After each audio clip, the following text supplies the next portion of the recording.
You see that all the Muslim world has reacted to this because you hurt their feelings.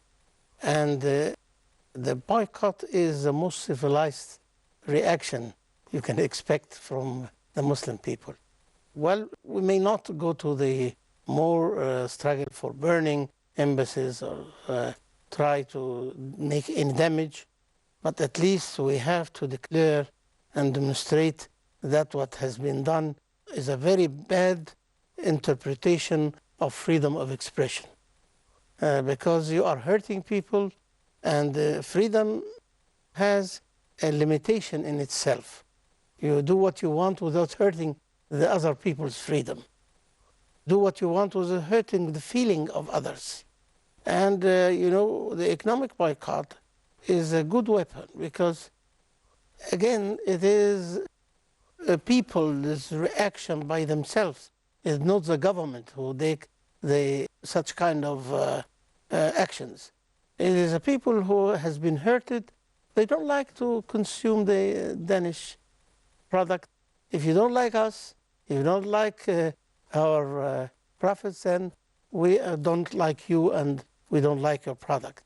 It is a very civilized reaction and response to what happened. It is damaging to the Danish economy because the Muslims in the whole world are consuming a lot from Danish products, dairy, agriculture, as well as other like insulin and other stuff.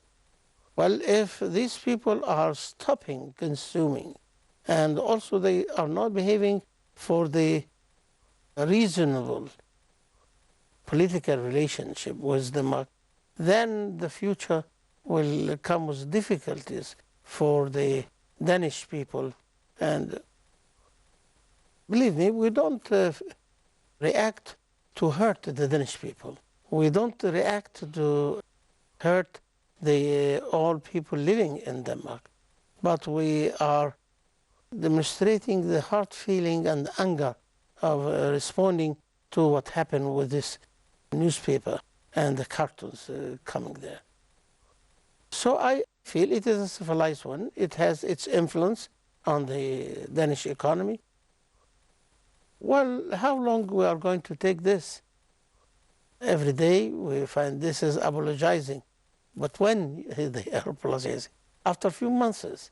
The Muslim foreign ministers in Denmark went to the prime minister at that time when they started. And there was no response. After the boycott, every day you heard the prime minister, the foreign minister, the government is apologizing for what happened. But we need to be sure that this is not going to happen again in the future. Right. So here, I think the move was right. It is more civilized. It is effective.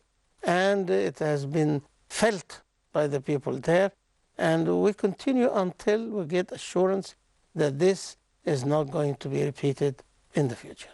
If you could tell us a little bit about the mechanics of a boycott, because of course we know that in general you get a mass refusal to buy certain products. But what is going on in terms of, once the boycott starts, who is it affecting first? How does the message eventually get back to the country? Just take us into some of the details that most of us might not understand, not being economists and not understanding the way economies work. When the people started the boycott, there was lots of products in the shelves of stores there.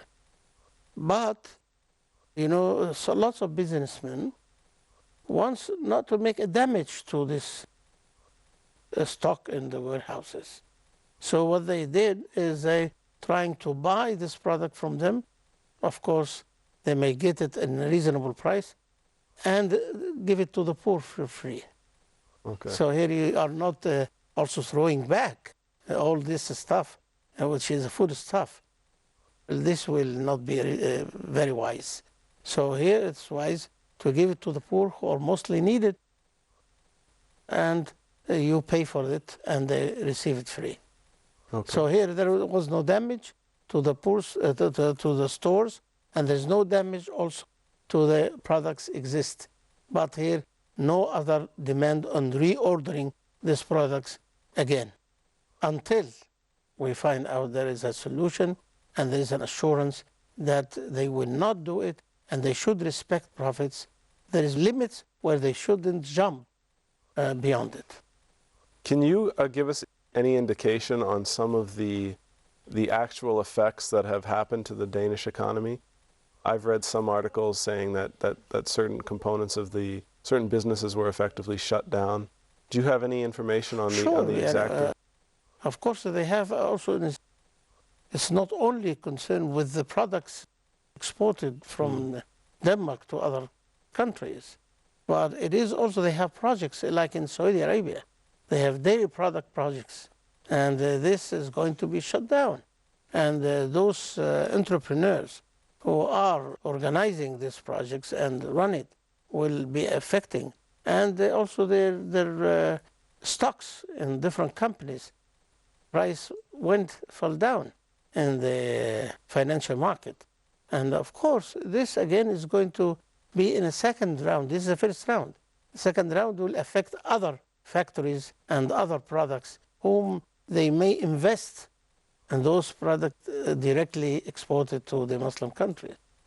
So will be another round which may affect more in the future if it continues.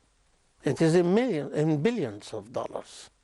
What exactly do you mean when you say first round and second round? What's involved in the different stages of this boycott? Well, if let's say some of the companies exporting the products has been affected and shut down, the laborers working, the people employed in these companies will not receive their salaries. And of course, it will affect their purchasing power. Spend in the market, the demand will fall down. And when demand falls down, it will affect other products other than those who are exporting in other countries. So here it will come and affect others. And this is occurring in Denmark? Is this what you mean? Yes. So the domestic economy itself will feel lasting impacts from right, and the impact will be more severe, 3 months or 4 months, be clear, and people can feel it. Is there any way to, when you deal with a boycott, to target specific industries or target specific individuals within a country? Or is it a kind of strategy that has to be directed at a general level? So we have to direct it at all products? I think we should have a dialogue between us and them. And we have to show the people they are sincere in apologizing and never do it again. Otherwise, it is an action and the movement from the people's side. You cannot press a button and say, well, stop at this point. Well, they have been hurted, and that is a reaction. So here, if you say to them, stop, they will not follow you. When they will follow you, if you are convincing them, they have already knows that they did a mistake, and they hurt the people, and they apologize, and they will never do it again. Here we have a dialogue in the TV and in the newspaper. People will listen to what happened, and if they could convince, then in this case they will stopping this campaign. Well, this has certainly been an unprecedented reaction by the Muslims. I don't think we've really seen anything quite so organized, perhaps at the grassroots level, that really spanned the whole Muslim world. And certainly, based on what we've seen and what you've told us today, we can see that there is a very serious reaction, a very serious result from this boycott.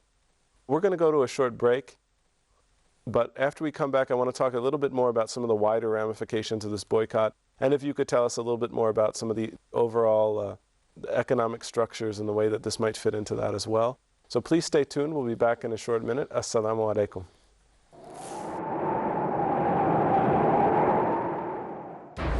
I wanted to share with you some of these ayat of the Quran and some of the ahadith of the Prophet sallallahu alaihi wasallam. Care and affection, guidance and encouragement, dedication and vision, which give us an indication and an instruction, uplifting the horizons of the child in an Islamically sound way, as to how to be good Muslim parents.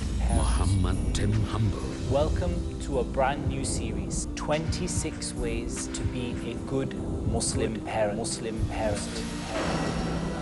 Imbibe the various qualities of ideal parents essential for their children's upbringing and betterment from 26 Ways to be a Good Muslim Parent. Today at 6 p.m. and repeat telecast at 5:30 a.m. India on Peace TV. A friendly message by Dr. Zakir. The fastest growing religion in the world. A survey was published in the Reader's Digest Almanac Yearbook 1993, which was also reprinted in the Plain Truth magazine, February 1984.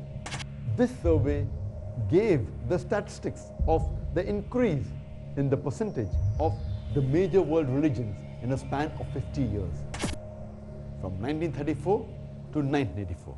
The religion which increased the maximum at number 1 position was Islam, which increased by 235%.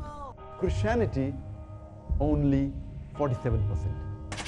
Which war took place between 1934 and 1984 which forced millions of people to accept Islam? Which sword was used? According to the latest statistics, today, the fastest growing religion in America is Islam. The fastest growing religion in Europe is Islam. The fastest growing religion in the world is Islam. Which sword is forcing tens of thousands of Americans to accept Islam? Tens of thousands of Europeans to accept Islam? Millions of people in the world to accept Islam? Which sword? It is the sword of Islam, the sword of peace, the sword of truth and wisdom, which gives the solution to the problems of humanity. Peace TV, the solution for humanity.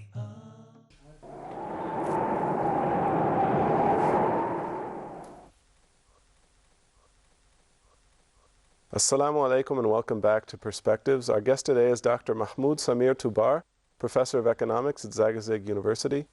Before the break, Doctor, we were talking about the boycott, the effects it has, some of the secondary effects that it's had on the Danish economy, or the effects that it promises to have. Now, I want to ask you another question. Can the Muslims anticipate any kind of backlash from this, or is there anything we should be aware of in terms of effects that may come back on to our communities or our countries? Yeah, well, they have started already threatening us they will do. And they tell that Kuwait, for example, wants insulin, and they got it from Denmark. And it will take time to get the insulin, which is a very important drug for those who have sugar in blood.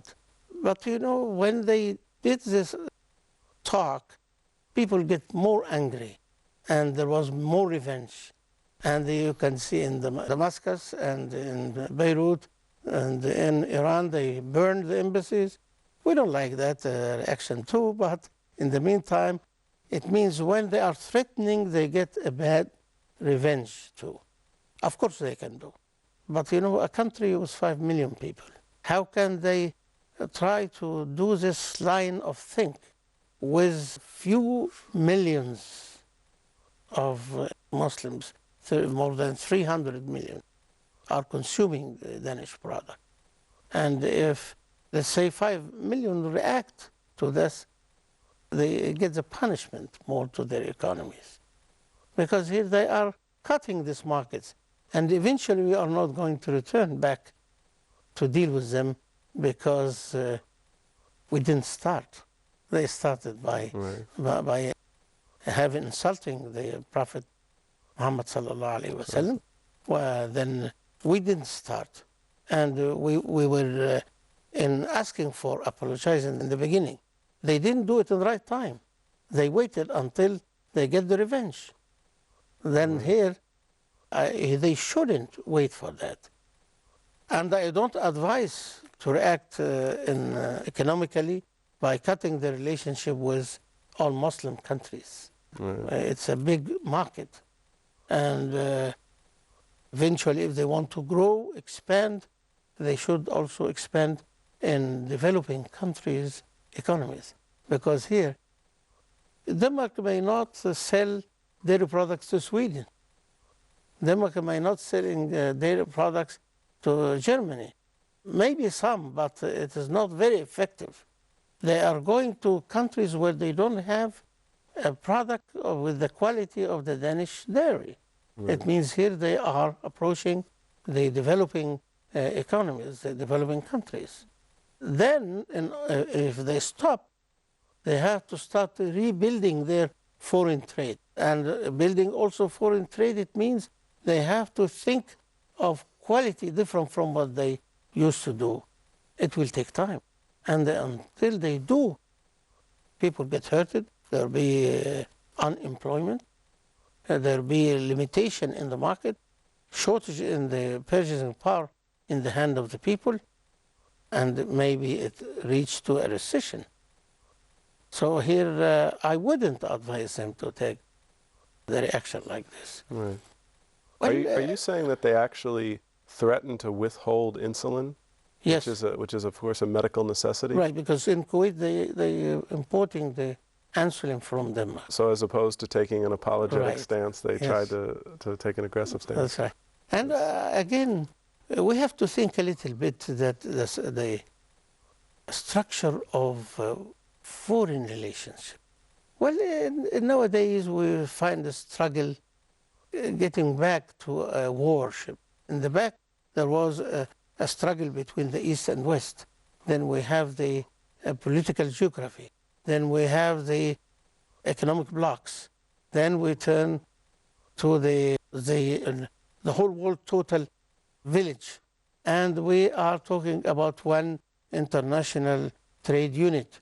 We are talking about people getting closer to each other. Then back again to war in Iraq and in Afghanistan. And to what extent the relationship between countries is going to be built on the basis of struggle. I think we should build our foreign relation on more thoughtful and understanding of other people's feeling. We have to be dealing it with a friendship, and in this way we come closer to each other. But it is not by insulting other people. Of course. It is not by creating a problem and say, well, I'm free and this is I can do with them because they are free to express their feeling. Well, I cannot come and try slap someone and say, well, you stop. This is not the freedom of expression. And of course they say that people also are free to boycott, and that's what they've done in this case. And this is another freedom of expression. They express their feeling by stopping buying Danish product. I want to ask you another question. You brought up the issue of economic blocks, and we know that Denmark is located in Europe, and Europe has a roughly integrated economy. I know some countries aren't part of that. How does Denmark fit into the economy of Europe, and can that kind of economic linkage have either a moderating effect on the boycott, or can the effects of the boycott actually extend to other countries? Well, they started to repeat it in some other newspaper in some other countries in Europe. But they start feeling that it's going to be a damaging move. That's why Javier Solana is coming to visit Egypt. And he was yesterday and today, and try to apologize and try to find a solution for the problem. And this is the way you have to deal with, is try to talk and try to understand and try to see how to stop such kind of reaction. I think the whole bloc will be also affected, because in a way, if Denmark wouldn't find a market for their products, they have to turn back to the European community to help them in getting back their kind of economic position and try to solve their own problem. So it could even get to the point of they would actually need aid and would be drawing on the resources of other countries. Right. Okay. Right. You know, Denmark also has good income from tourism. And it was famous. They talk different languages and they entertain guests. Right. Now with this move, they giving a reflection to a picture different completely. Like from an the intolerant people rather than Yes. a welcoming, hospitable people. So Right. they make damage, also their tourist movement there, and this is get in the second and third rounds again. Right, right. So lots of cascading Yes, effects to this. right. I want to talk about the bigger picture when we deal with the issue of boycotts.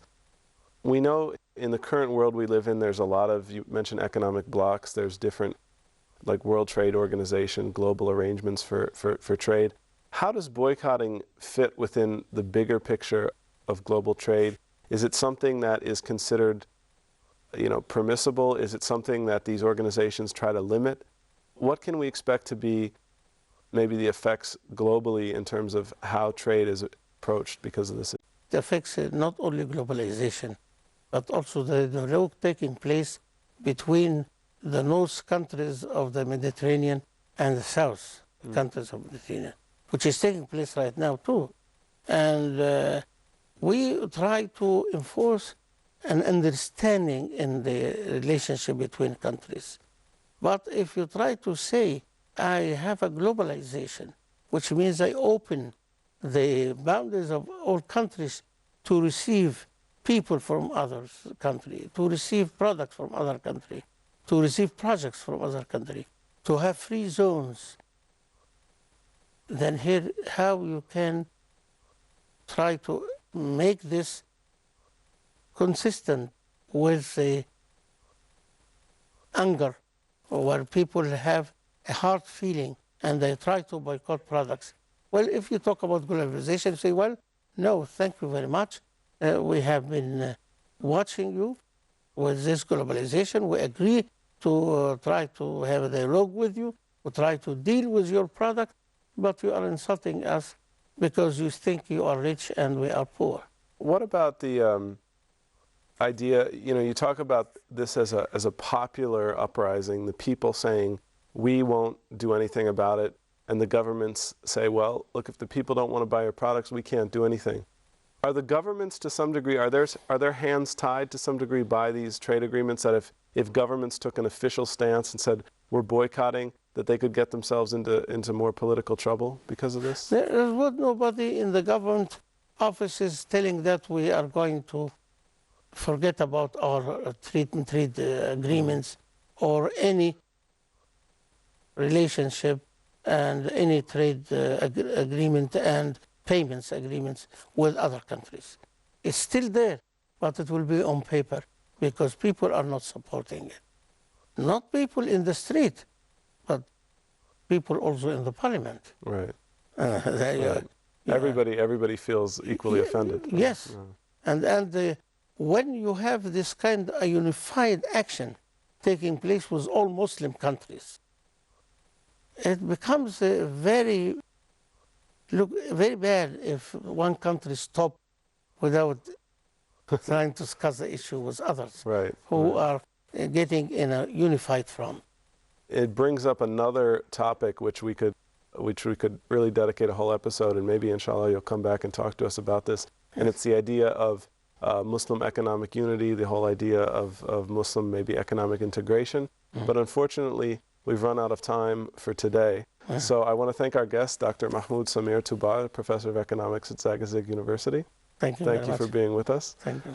We appreciate everything you've been able to offer us in the way of insight on this issue. I want to thank our viewers for joining us today. Please stay tuned to future episodes of Perspectives. Assalamu alaikum wa rahmatullahi wa barakatuh.